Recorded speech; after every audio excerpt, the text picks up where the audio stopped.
I'm Jean Carlson, and I'm an outdoor painter.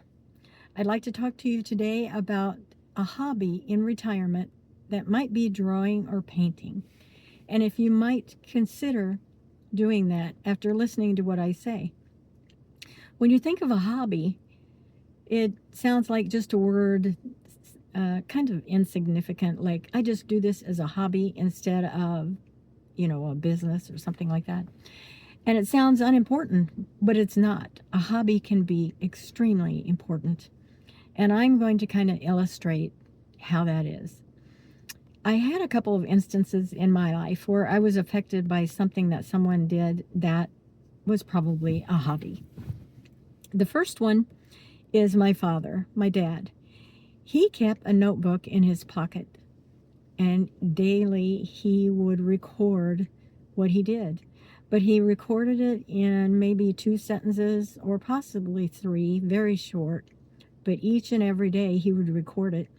And he would not just record it with words in cursive, but he would draw a picture in most of them.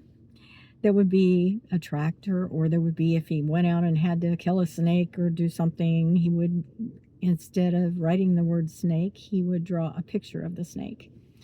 To me, cursive is a form of drawing, and it kind of leads to drawing. And that's what happened with his little reports that he did daily. And now that's very important to our family. He left that for us. And we enjoy looking at his record, which became a journal of his life. Now that's important, and that's important to all of us. That simple little thing that he probably thought was insignificant, or maybe he did know how important that was going to be to us. The second thing that involves writing or drawing involves a note that I received in the mail when I was in my 30s. I had a family. I was in my 30s, and several of us girls got together and we put together a softball team. Our husbands would coach us. It was really fun. We did it just for fun. But many of the girls were very competitive on that team, and they were very good. I would say I was mediocre. Not maybe I would reach average once in a while, but I was nothing like the girls I played with. They could really throw that ball, or they could really pitch that ball consistently every time, or hit a home run.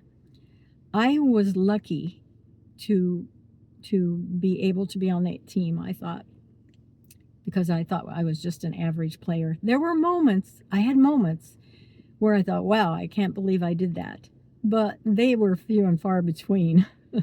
So when I received this letter in the mail, it was from a neighbor and a couple that he was probably, oh, they were probably in their 50s and I was 30, and they would come watch us.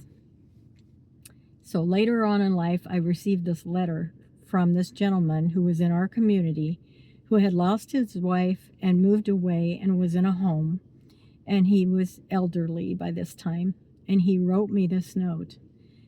And I thought, when I saw the who it was from, I thought, I wonder why he would be writing me. He was just really a neighbor and acquaintance I would see once in a while, not very often.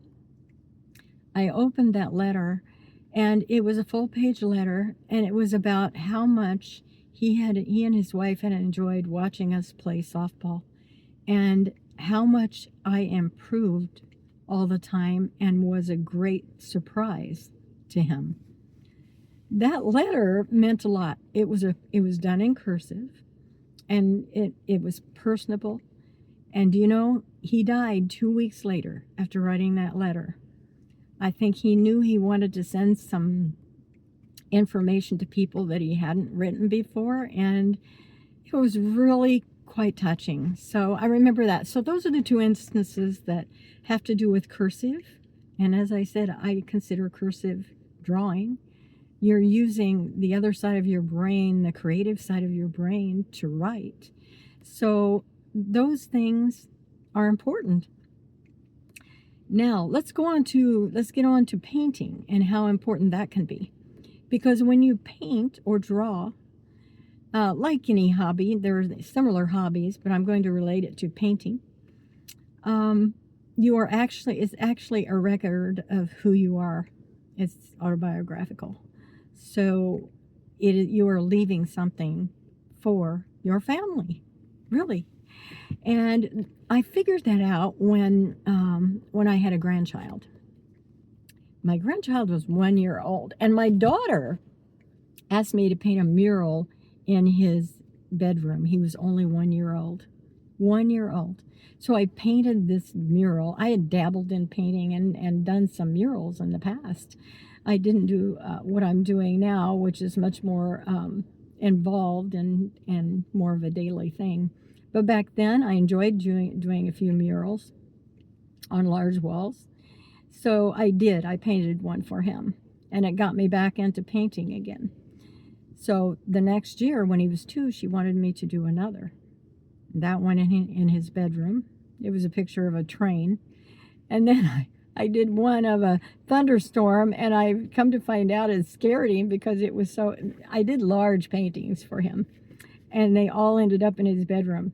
Then he actually started asking me, he himself, for a painting each Christmas, because he told me he wanted a painting from me because he wanted them so that when I got famous, he would have these wonderful paintings. Well, there's more to it than that, because all of my paintings are in his room, just covering his wall. The last painting that he requested was